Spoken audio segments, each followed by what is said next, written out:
नमस्कार, स्वागत है इस विशेष कार्यक्रम में। आज हम रूबरू हैं युवा खेल और सूचना प्रसारण मंत्री श्री अनुराग ठाकुर जी से। बहुत बहुत स्वागत है मंत्री जी आपका हमारे कार्यक्रम में।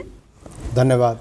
सर, सबसे पहले आपसे जानना चाहेंगे कि एक भारत श्रेष्ठ भारत की जो परिकल्पना है प्रधानमंत्री मोदी जी की, किस तरह से युवाओं को इसमें आप जोड़ रहे हैं? देखिए, भारत आज़ादी का अमृत महोत्सव मना रहा है और इस समय ही माननीय प्रधानमंत्री मोदी जी ने एक भारत श्रेष्ठ भारत को बल देने के लिए काशी तमिल संगमम की शुरुआत की। कला, साहित्य एवं अन्य क्षेत्रों में जो काशी और तमिलनाडु का हज़ारों वर्ष पुराना नाता है जी। चाहे प्रमुख कवि सुब्रमण्यम भारती जी हों या फिर वहाँ पर भगवान शिव के भक्त हों, जहाँ ये कहा जाता है कि भगवान रामेश्वरम का, भगवान शिव का आशीर्वाद रामेश्वरम में तमिलनाडु के लोगों को मिलता है जी। तो बाबा काशी विश्वनाथ की आशीर्वाद यहाँ पर शिव भक्तों को मिलता है।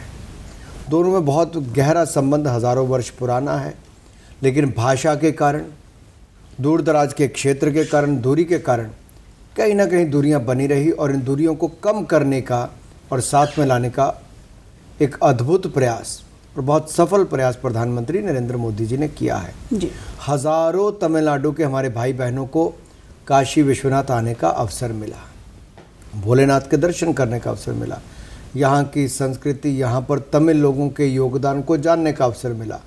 प्रयागराज, बनारस, अयोध्या जी, सब तरफ जाकर भारत के सांस्कृतिक विरासत को समझने का और इसका प्रचार प्रसार तमिलनाडु में अपनी भाषा में करने का, तमिल भाषा में करने का अवसर मिला। जहाँ एक और तमिल सबसे पुरानी भाषाओं में से एक है दुनिया की, तो दुनिया का सबसे प्राचीनतम शहर बनारस है।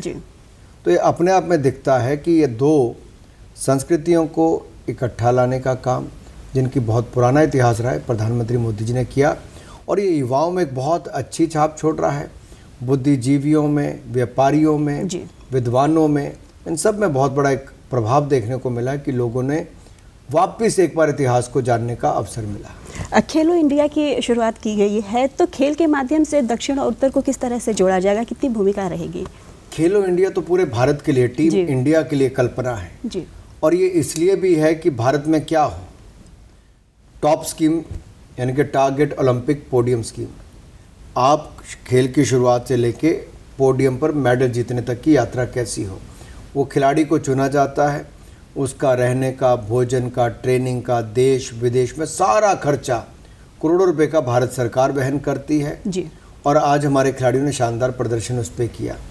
इसी तरह से खेलो इंडिया अकेडमीज़ के माध्यम से हज़ारों बच्चों को जी 2841 खिलाड़ियों को उसमें चयन किया गया। 6,28,000 रुपये खिलाड़ी के ऊपर, उसके ऊपर सालाना खर्च किया जाता है। 1,20,000 रुपये उनको जेब खर्च सालाना दिया जाता है और टॉप स्कीम में तो 6 लाख रुपये सालाना जेब खर्च दिया जाता है, करोड़ों रुपए तो अलग से खर्च होते हैं। तो इसी तरह से खेलो इंडिया सेंटर 1,000 हम देश भर में खोल रहे हैं जी। 23 नेशनल सेंटर ऑफ एक्सीलेंस चल रहे हैं, 29 हमारे साइट ट्रेनिंग सेंटर चल रहे हैं जी। ये अपने आप में हज़ारों खिलाड़ियों को प्रशिक्षण देने का काम कर रहे हैं जी। और खेलो इंडिया यूथ गेम्स और खेलो इंडिया यूनिवर्सिटी गेम्स में अब तक 27,000 खिलाड़ियों ने पिछले 4 वर्षों में भाग लिया। ये युवाओं के लिए एक ऐसा अवसर है जी। कि युवा हमारे खेलों में अब आगे बढ़ रहे हैं जी। शानदार प्रदर्शन कर रहे हैं और ऐसे अवसर हम उनको दे रहे हैं जी। सूचना और प्रौद्योगिकी के युग में बदलते परिदृश्य में अगर हम देखें तो क्या महत्व रखता है और क्या किस तरह की भूमिका निभाएगा? देखिए, टेक्नोलॉजी के आने के बाद जी। जहाँ एक और बहुत बड़ी सुविधाएं मिली हैं। आज पहले अगर किसी के पास अपना टीवी चैनल हो तब वो लोगों तक पहुंचता था। आज अगर अपने पास मोबाइल भी है तो मोजो मोबाइल जर्नलिज्म जिसकी हम बात करते हैं, लोग उससे भी करके आगे तक पहुंचा देते हैं। और यही नहीं, अगर आप देखेंगे लोगों ने अपने ऑनलाइन चैनल शुरू कर दिए, ऑनलाइन अखबार शुरू कर दिए, किसी ने अपने ब्लॉग शुरू कर दिए, तो अपनी बात लोगों तक पहुंचाने के बहुत सारे अवसर अब लोगों को मिलते हैं जी। और लोग उसको चूकते नहीं हैं। अच्छी बात यह है कि इसने नए अवसर खड़े किए हैं, लेकिन नई चुनौतियां ये भी हैं कि इसके लिए जिम्मेदार कौन होगा। जी। दुष्प्रचार ना हो, क्योंकि दुष्प्रचार और झूठी खबर के कारण बहुत सारे लोगों को इसका नुकसान भी होता है।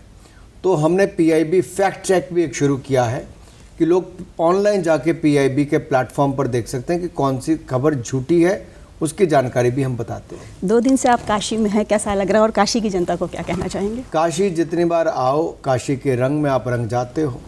इस शहर में कुछ तो है, एक ऐसी सभ्यता, संस्कृति, कला, यहाँ पे जो मंदिरों का भी हम देखने को मिलता है कि आप एक घाट से दूसरे घाट तक जाएंगे, एक मंदिर से दूसरे मंदिर तक जाएंगे, हर कुछ आपको अपनी ओर आकर्षित करता है। यहाँ के लोग, यहाँ का कल्चर, ये अपने आप में इतना बड़ा आकर्षण है कि केवल भारतीय नहीं, विदेशी लोग भी कई हफ्तों तक, कई महीनों तक यहाँ पर रहते हैं और बहुत कुछ सीखने का उनको अवसर यहाँ पर मिलता है। जी मंत्री जी, आप दूरदर्शन बनारस में आए और हमारे दर्शकों से बातचीत की, इसके लिए बहुत बहुत धन्यवाद। आपका बहुत बहुत धन्यवाद।